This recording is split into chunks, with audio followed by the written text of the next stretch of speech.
Everyone, welcome to the SML Show presented by Yamaha Motors. This is our first ever remote show. We're here at Club MX, which is an amazing facility. I'm joined by Coty Schock, who's, we've been friends for 6 years, or when did you come out with Boys in to That Paris? was 2019. 2019. That was right around the start of SML too. Yeah.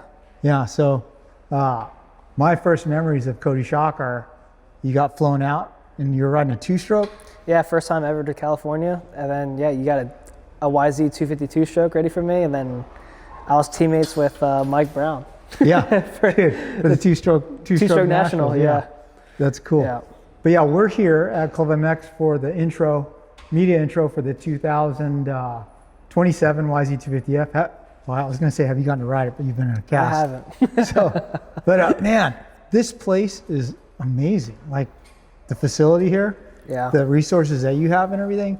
I mean, for you being here, partway through a 3-year contract, right?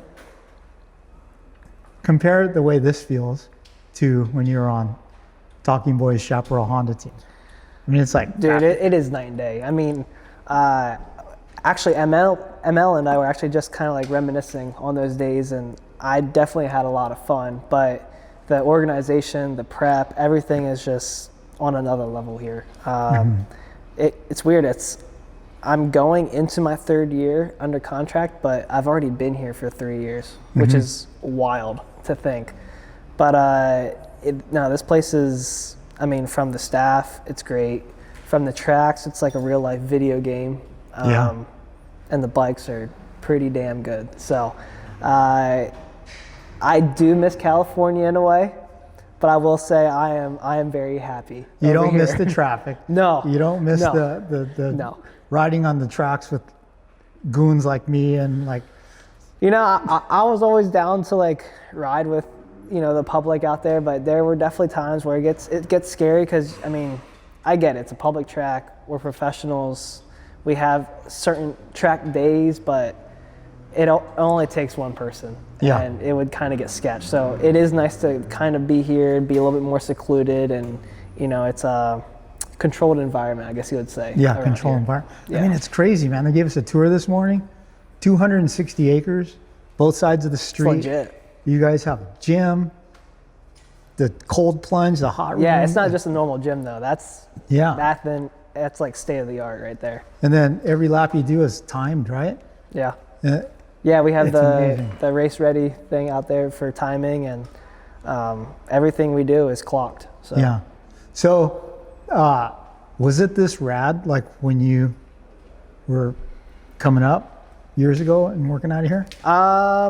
Seems like it's made big strides lately. No, it's made huge strides. I mean, this building wasn't even here. It was the pro shop, which is next door, and then the gym was still the same, the first gym. And yeah, they just had like a Supercross pad up here as well.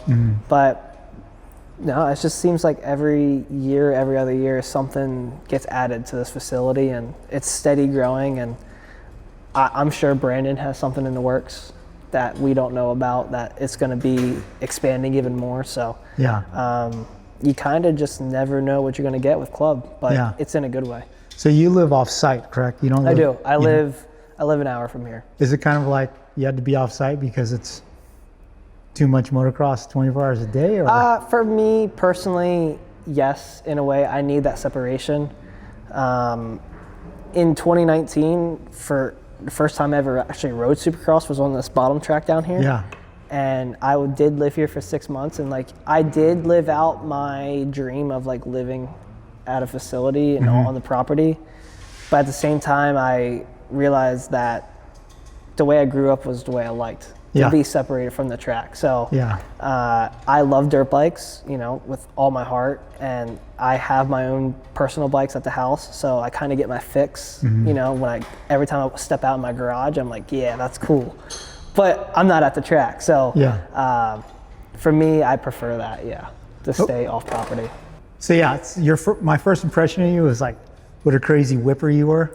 Yeah, I used to love throwing whips. I still do, but not nearly as what I do. But then the next thing I remember was when you were riding on ML's team, Do you remember you did that crazy jump combo at Kauai? Oh yeah, I like cut the corner, used like this, yeah, and then I did the quad. Yeah. So Yeah. you've just always been this crazy jumper. And to think that you weren't even a supercross guy back then. No, it wasn't. So was there a big learning curve for you on that? There was. Or did it come easy? No, I would say the part that came easy was like the rhythms in a way. I've always had pretty good timing, but I mean, as we all know, like I made fun of myself and so did the entire media industry. Like my whoops sucked. And that's something I've, even to this day, like I work so hard to be good at. And if it's anywhere that I'm good on race day, it's in the whoops. And just look at the segment times. It was either Davies or I, or here and there it'd be a random. But I am proud to say that I have become... Made it work. Yes. What's the key? I wouldn't even say commitment. It's just the basic of practice, and I try to turn off my brain. Yeah. And I guess you could say like it is commitment, but you know, we know these whoops here at the training facility, and when we go to a race, everything's kind of different. So I just try to not think as much. I don't know. It's funny because, man, I did a show during the COVID residency in Salt Lake. I did one with Big James, and I was like, dude, both your kids are just amazing in the whoops way. What did you teach them? And he's all, what the hat say? What the hat say? Well, what? He was wearing a 7 hat, and it just said, send it. Send it. Yeah. I mean, they do, for sure. Yeah. So going back on your amateur career, you weren't like this highly touted amateur guy. No. And you've just steadily boom, boom, boom, and like we're here now, and you're like the top contender in the 250 class, or 450s outdoors even. Yeah. But I mean, did you think you would get here? Or was it just kind of... In a way, honestly, I'll be honest with you, Don, I never even thought I'd get to this point. Yeah. So like for me to be able to answer that question, I really can't, because I saw myself winning A races locally and like making money. No one from my area really did anything. I mean, realistically, I would say 98% of the people I grew up racing with, amateurs into pros, they don't even ride anymore. Yeah.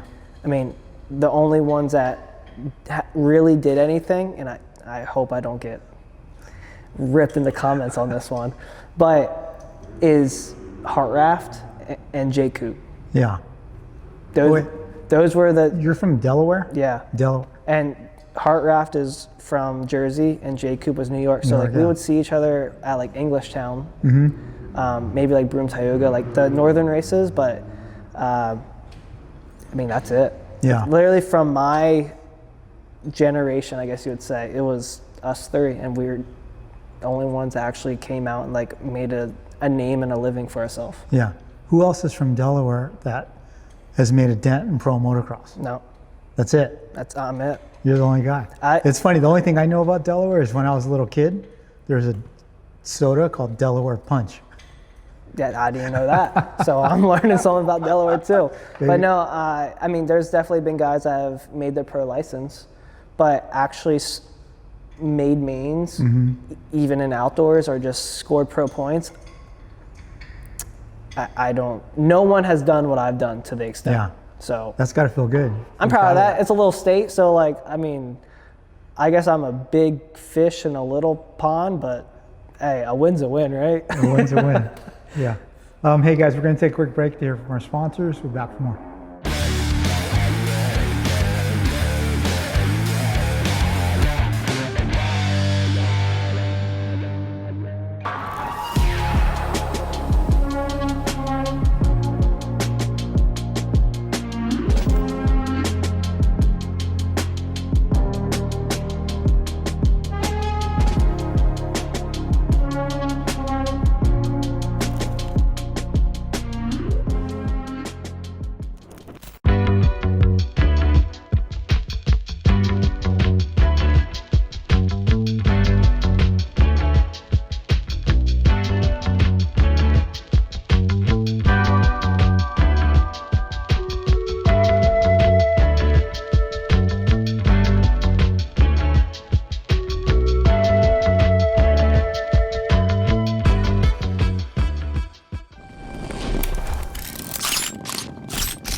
I'm Eli Tomac, and I choose OGO.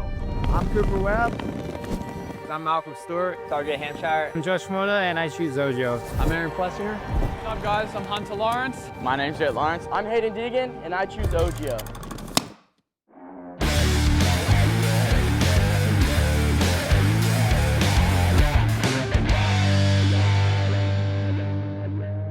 Guys, welcome back to the SML Show presented by Yamaha Motors.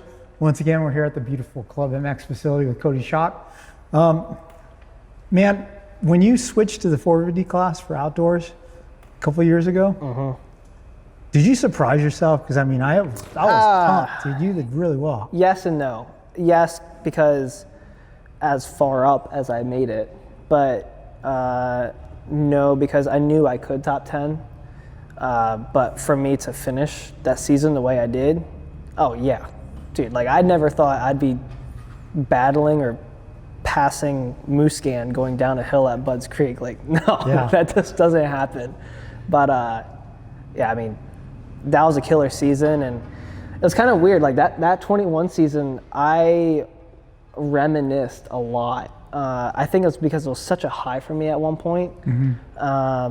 That my 22 season, 23 season, like I kind of just like struggled to find that again. And I didn't realize that I had a lot of like growing up to do, not only as like a racer, but like as a person.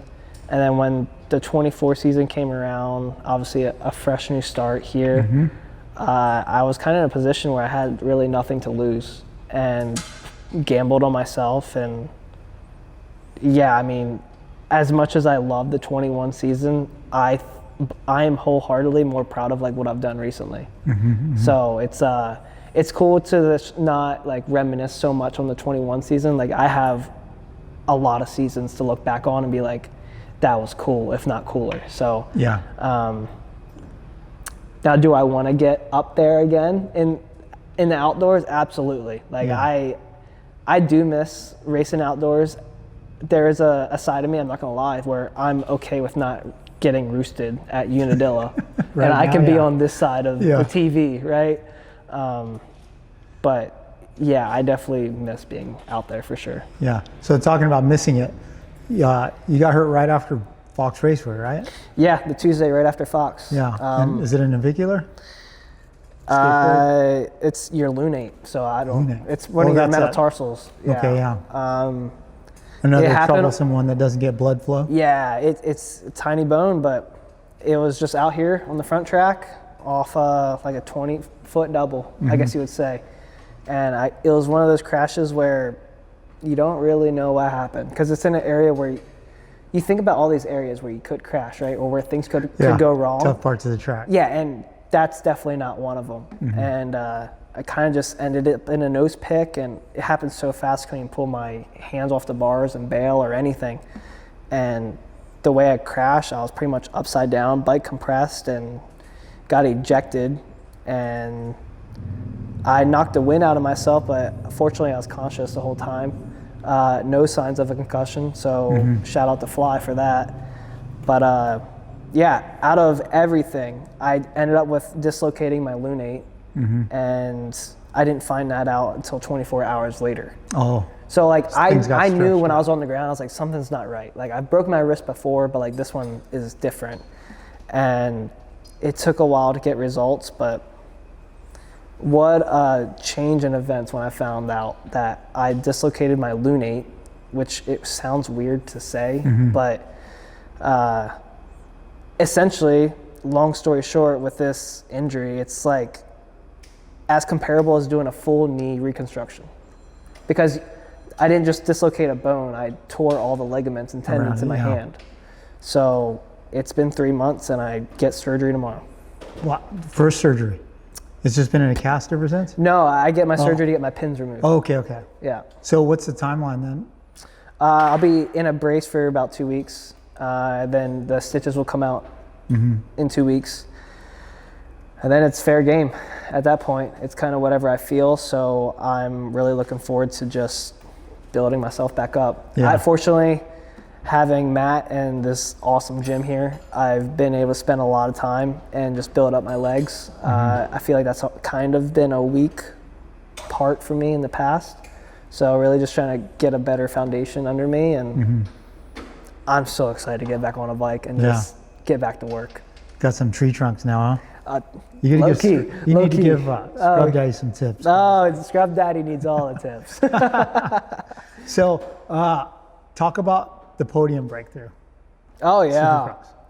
Yeah, that was, we actually have photos around here somewhere. Oh, there's a picture in the rider's lounge. Yeah, that was a lot of emotion because in 24, I got third in the championship, never even touched a podium. And then in 25, like I did the whole Worlds series and I got a taste of a win against Shane. Yeah. I think I did win 2 motos that season. And then 25, I won 2 more heat races and I kind of knew that it was going to be building. And yeah, it was what a night in Arlington. I mean, it was 3 consistent starts, 3 consistent motos, and it that was the point where I was like, I did it. Like I accomplished what I've been dreaming of, but I want to keep doing it. Yeah. And yes, I haven't been back on the podium. There's been moments where I've had opportunities. I just never fully sealed the deal, and it is what it is. It's not easy to do. I mean, it is not easy to be on that podium. I mean, to me, realistically, a third would feel just like a win. Yeah. So, but I am very proud to say that my next personal best finish is a win. So not many people can say that, and I'm proud that I never thought I'd get to this point. So it's pretty cool. Yeah. On that note, I mean, when I met you, I remember your dad and you were both just like, wow, we're in California and everything. Yeah, straight up. So I mean, how proud is your dad of you right now? Oh, I'm not gonna say he's like living through me, but he's definitely a proud dad. And even my mom, I wish that my mom could have been there that night, but the circumstances didn't allow it. But I do want to get a podium again with both my mom and dad there to share that, moment with. But for my dad, it's hard to just even talk about my dad because my mom was fully invested too. They're both state employees for Delaware, and they did well. I think if the best thing that my parents had was their health care. So like realistically, that's to put into perspective, that's where we're at. Is like, they got paid okay, right? But their health care was phenomenal. So I do miss that. So I wish I wasn't, older than 26 nowadays. Yeah. But no, they're very proud, and I'm very proud of myself for accomplishing that because they put in a lot of hard-earned money into me, and it was kind of nice to like pay it back in a way to them. But they know what I'm capable of, and so do I. And we're far from being done. So I got a lot more chances here soon. So when you say you never thought you'd be here at this point, what was Plan B? So Plan B is I went to college. I got my associate's degree in CAD. Wow. So it was for civil, mechanical, architectural engineering. And I passed with like a 99. Really? Yeah, I was good at it.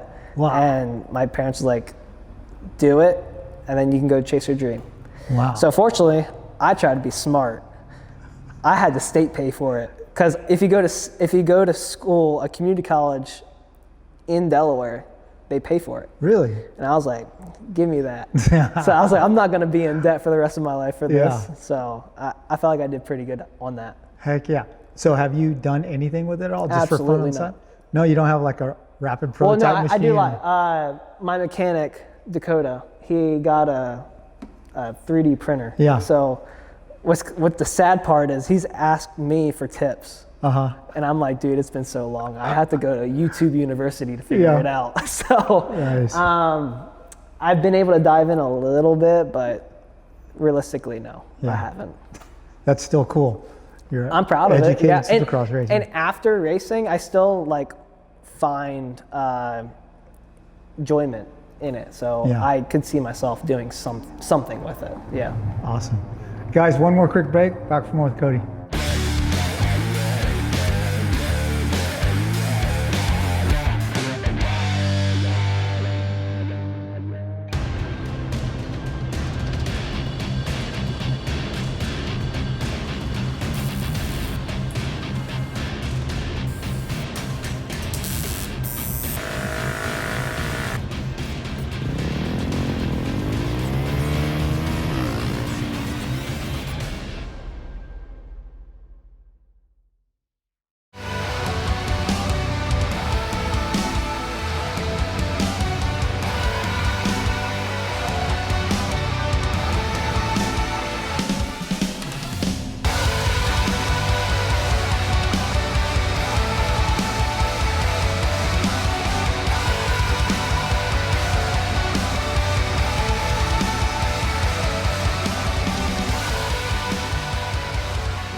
Everyone, welcome back to the SML Show presented by Yamaha Motors.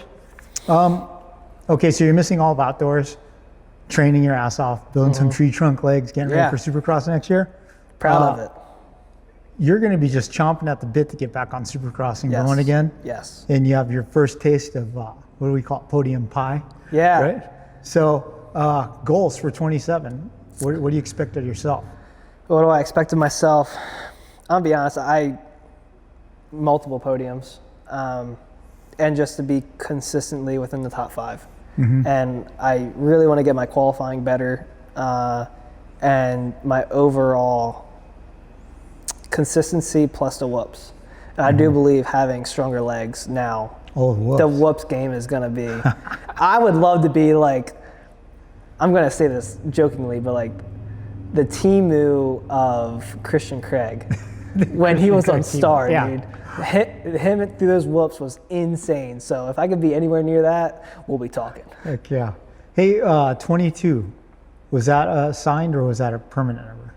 No, that was assigned. Assigned. Yeah. Still pretty cool to have a number It was like cool. That. Yeah? It was cool. And that was another Timu joke I had with Chad. You had Timu It's Chad? like, I'm just the Timu version of the real 2-2. So, no, that time was very unique. It was cool. I really enjoyed having Chad around.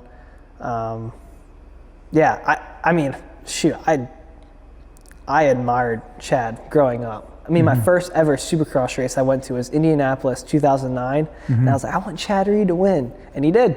Nice. And he did. And then who would have ever thought that, years later, that I would have his number and be working with him? Yeah. Like, that was super, just, it was unreal, and I'm forever grateful for that opportunity, and I hope whatever he's doing next is, great for him, and I will miss it, but what a really cool and special chapter I had in my life with him. It was cool. Yeah.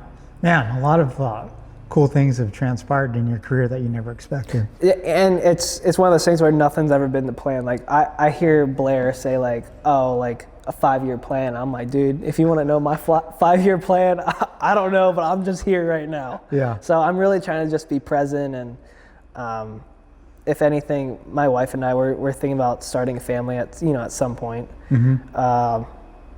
But we need to figure out a few things, just where we're going to be living situation wise, and so that's that I have that kind of a plan. But like as for racing, I'm just like, I'm here, dude. If I feel good, I'm going for it. So. Yeah. Is 450 Nationals in the plan next year?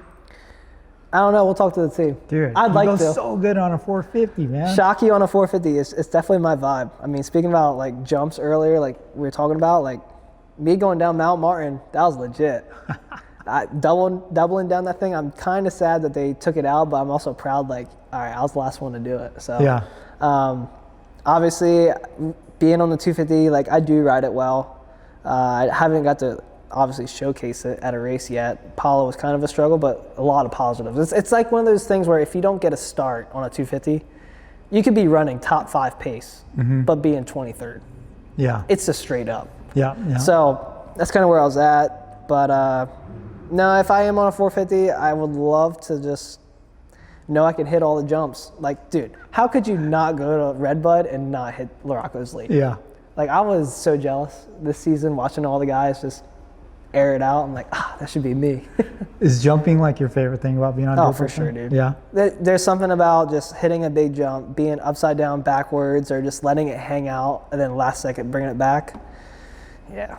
Hey, when you were based out of Southern California, did you ever get to hit the hills with Twitch and that crew? No. During the winter? No. And I had opportunities, but nothing ever lined up because I was so like gung-ho, like racing, that I had, had to be at the track. I had to.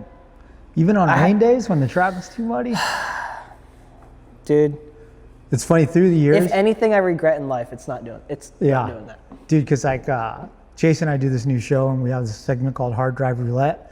So I'm pulling all these hard drives, and I found some hills footage, and it's pretty funny. It's like Tickle in the hills. Oh, yeah. Durham in the hills. Dude, they would get nasty. Yeah. They'd get nasty. I could just imagine you in the hills. It'd be good. Yeah, it was one of those things where I actually went out in the hills with Kenny Day, and I think my buddy Connor Olson, and we were around like Kiefer's area in the high des, and there was this one jump, and I was getting disgusting on, and no one had a phone, and I was like, that's kind of cool though, because like that's a memory I'll have forever, like just for me, but it's not on camera, and I'm like, dang, that's what it was like for the guys in the 90s, right? Like nothing, like there was film back then, but it was more in the moment, and that for me, that was kind of that moment. I was like, that's cool. Yeah. So, but yeah, I do wish I could go out in the hills. Yeah. And it's not over. You never know. No, you never know. So Twitch,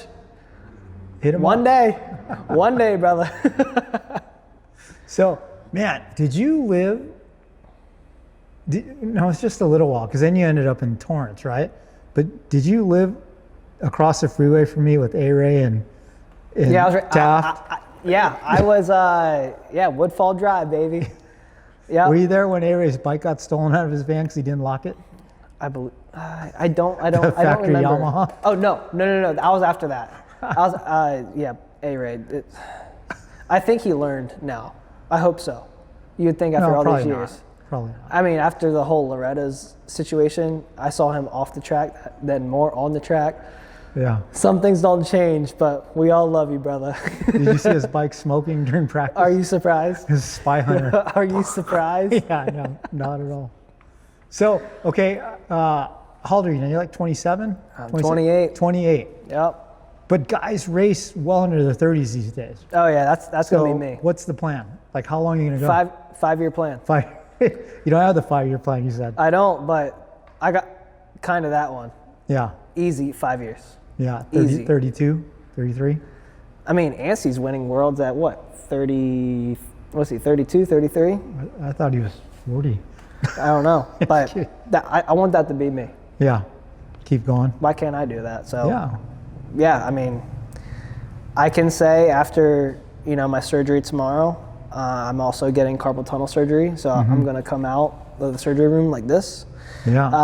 Carpal tunnel tomorrow as well. Yeah. So you're going to get the thing taken out, and then. Yeah. Is carpal tunnel here? No, it's just right here. Okay, right here. Yeah, it's just a little incision. It takes 10 minutes. Is that from typing during college?